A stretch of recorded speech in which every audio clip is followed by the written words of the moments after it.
Fala pessoal, sejam bem-vindos a mais uma videoaula do mini curso gratuito de interpretação do ECG normal edição 2021 aqui do CardioSite. Eu me chamo Anderson Luiz e dando continuidade, ao nosso curso de ECG normal, chegamos à nossa quarta videoaula em que nós falaremos da despolarização ventricular.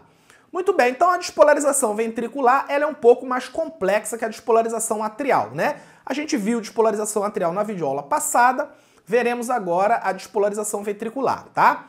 Então, por conta da massa miocárdica ventricular, que é bem maior que a massa miocárdica atrial, a despolarização ventricular, claro, vai ser um pouco mais complexa, Então, o estímulo, quando ele chega aqui, no chamado nó atrioventricular ou nó AV, ele sofre uma desaceleração exatamente para dar tempo aí dos átrios se esvaziarem e os ventrículos se encherem, E aí, esse estímulo ele passa aqui pelo feixe de His, que se bifurca no ramo esquerdo, que vai aqui pelo septo interventricular esquerdo, e pelo ramo direito, que vai aqui, pelo septo interventricular direito, tá?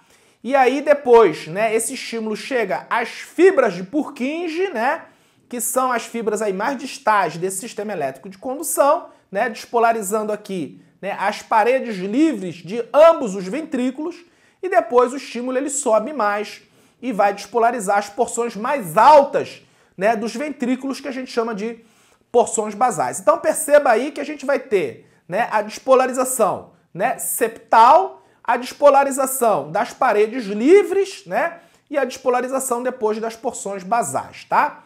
Então vamos lá, passo a passo, tá? Vamos primeiro falar da despolarização septal. Então quando ocorre a despolarização septal, ou seja, o estímulo ele chega aqui pelo ramo esquerdo e pelo ramo direito, e aí despolariza o septo interventricular. Então a gente tem a formação de vários vetores, tanto vetores aí, do septo esquerdo, que sempre vão apontar do endocárdio, tá, do ventrículo esquerdo, para esse centro aqui, tá?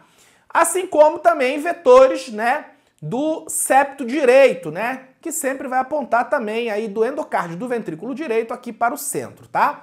Então a gente tem, vetores septais esquerdos, vetores septais direitos.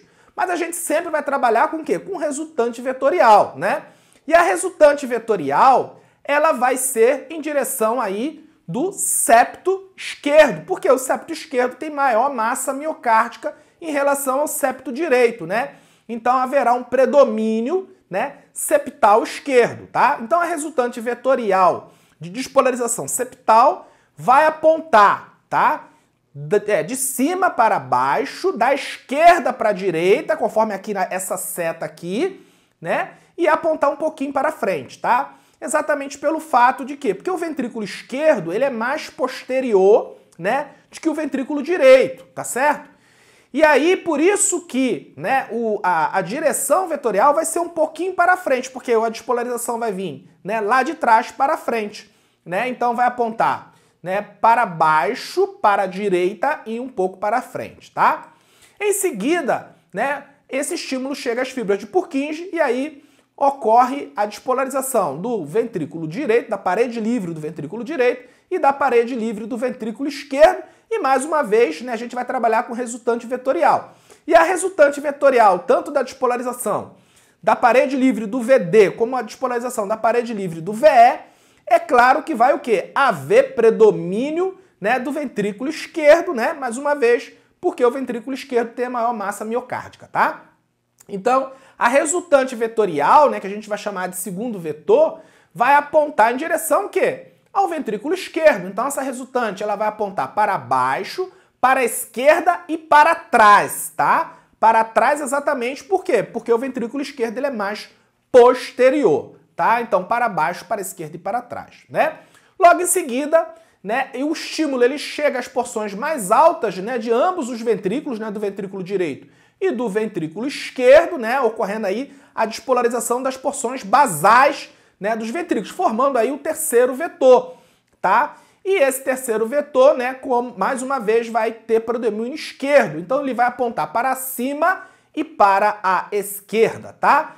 Então perceba que a gente tem na despolarização ventricular, né, exatamente a formação de 3 vetores, tá? E a onda no QRS que representa a despolarização ventricular é o complexo QRS, tá? É um complexo aí formado, né, por esses 3 vetores, né? O vetor da despolarização septal, o vetor da despolarização das paredes livres de ambos os ventrículos, né?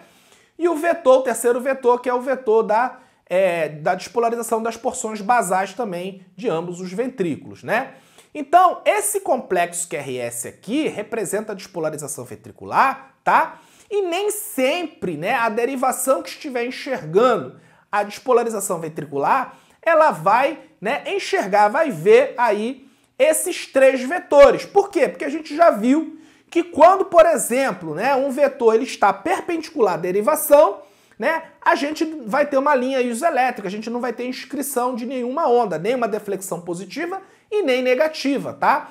Então, por isso que nem sempre a gente vai ver, né, as 3 ondas, né, do complexo QRS, que representa aí os 3 vetores, nem sempre, tá? Então a gente pode ter, por exemplo, uma onda R pura, a gente pode ter, por exemplo, né, uma onda R e uma onda S, tá? Porque vai depender da derivação e de como ela está enxergando aí a despolarização ventricular. Mas a gente sempre vai chamar de complexo QRS, tá certo?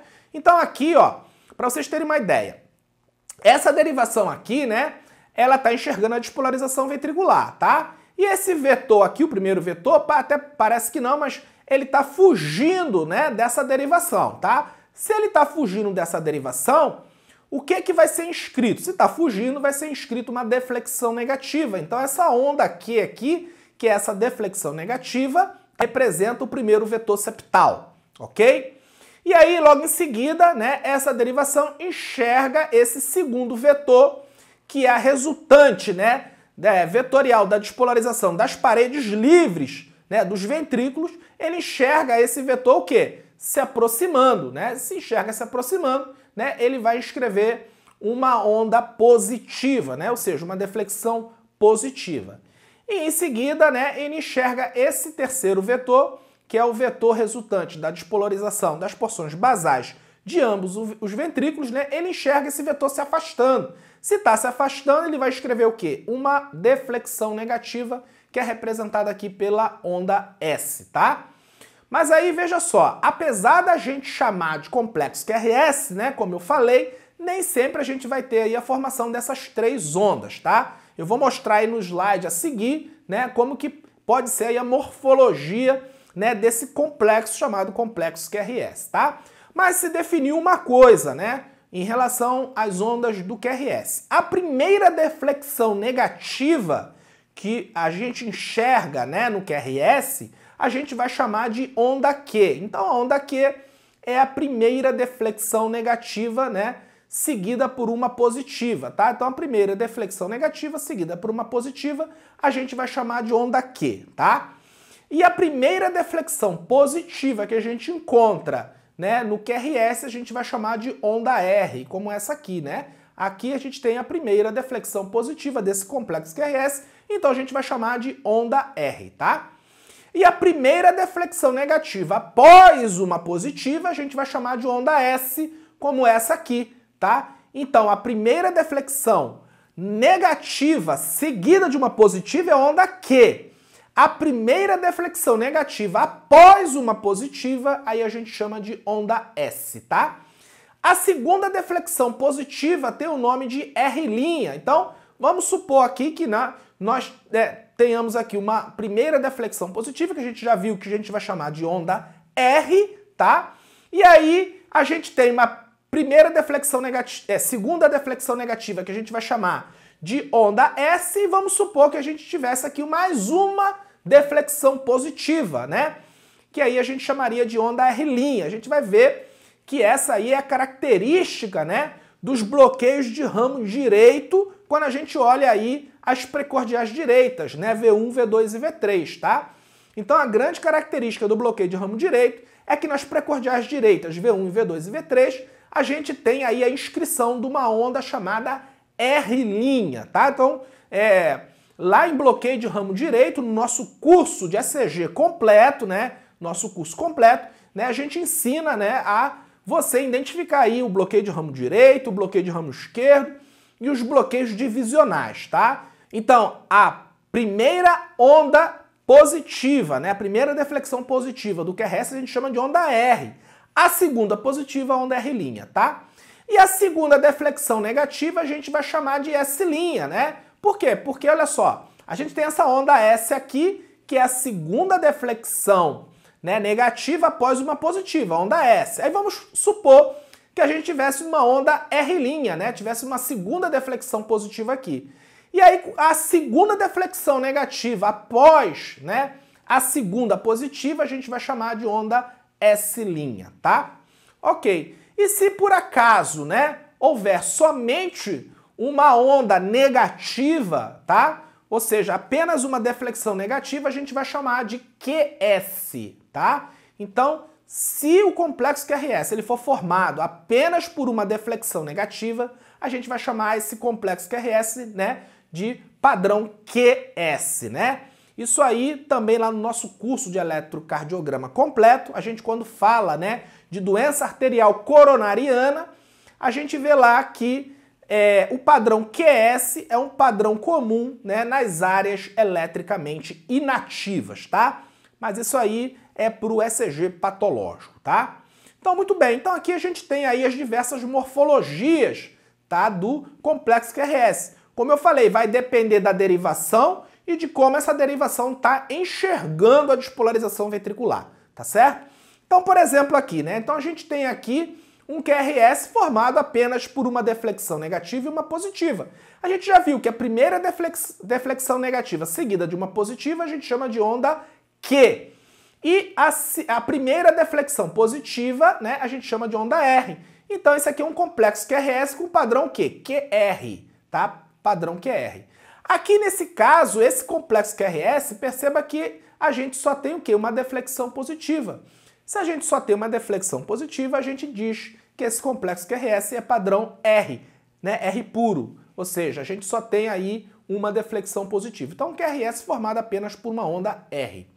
Aqui a gente já tem um QRS formado por uma deflexão positiva, né? Que a primeira a gente chama de onda R, e uma deflexão negativa após uma positiva, que a gente já viu que a gente chama de onda S. Então, aqui a gente tem um complexo QRS padrão RS, né?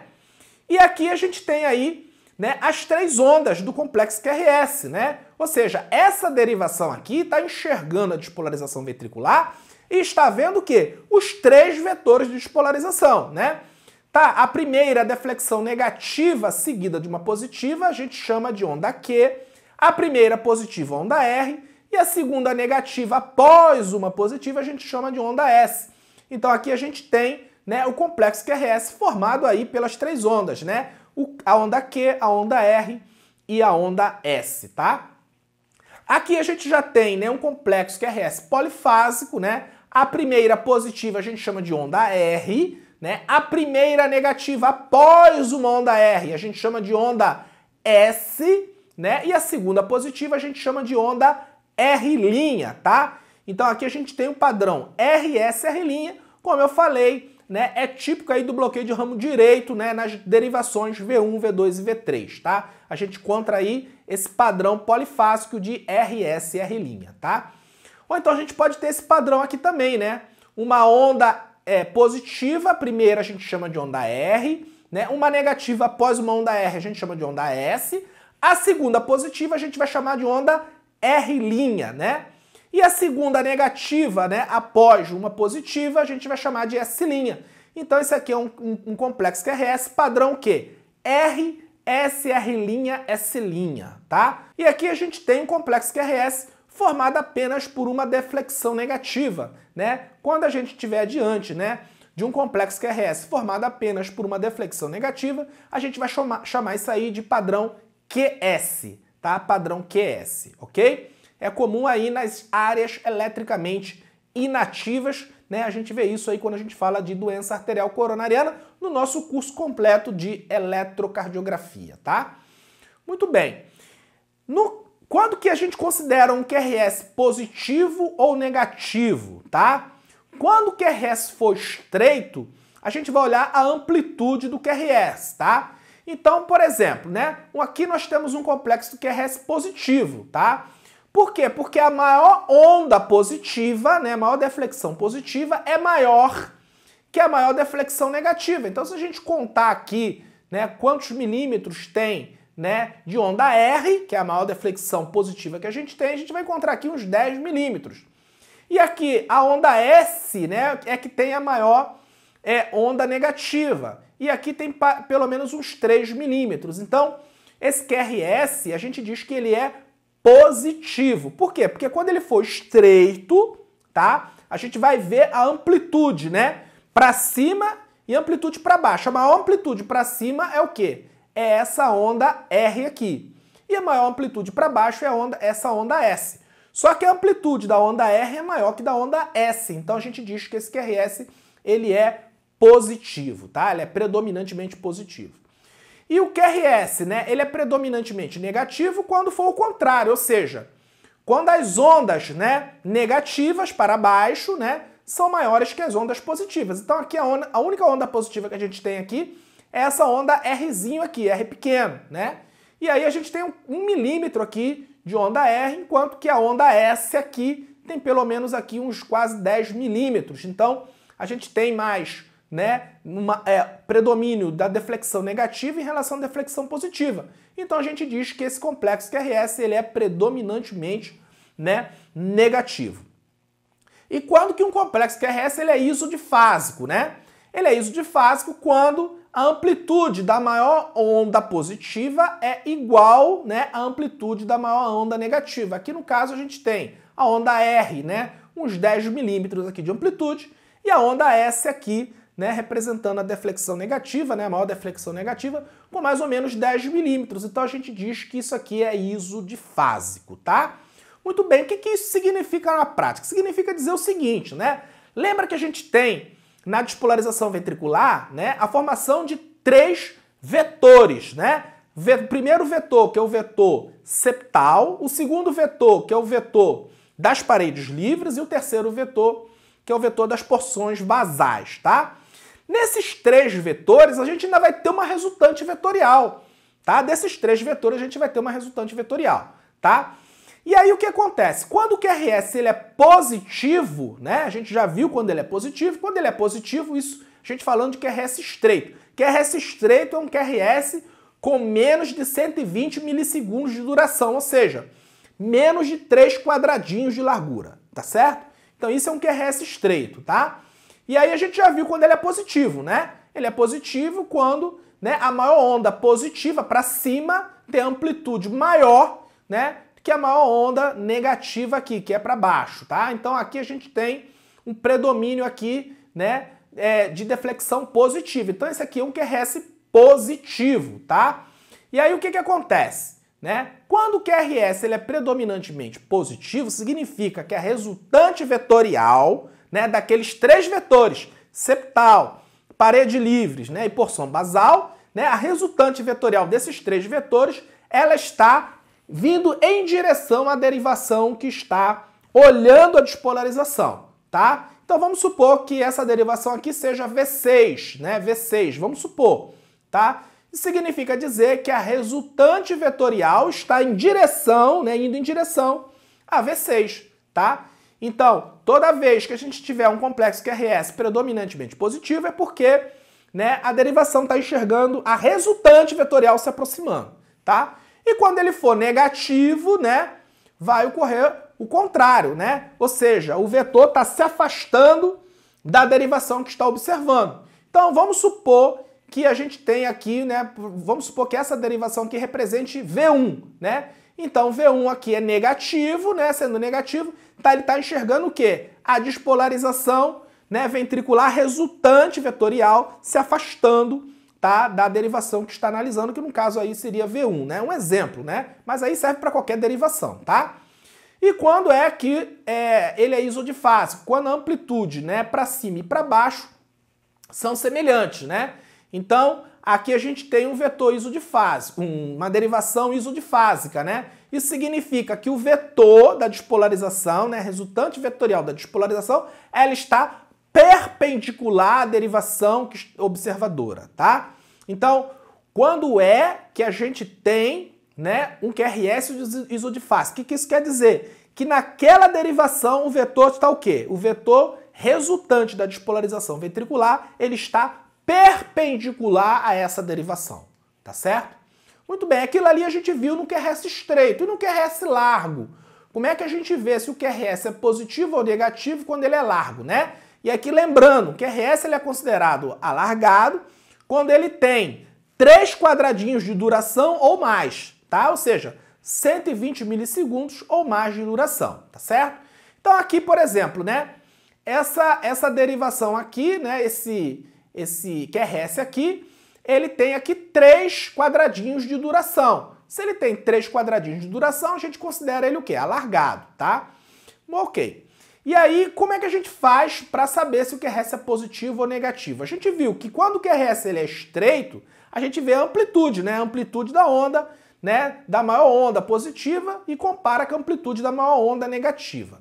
Aqui no caso, quando o QRS é largo, né, a gente vai considerar a área da onda e não a amplitude. Porque perceba bem, aqui a gente tem essa amplitude positiva, ela é praticamente igual a essa amplitude negativa aqui.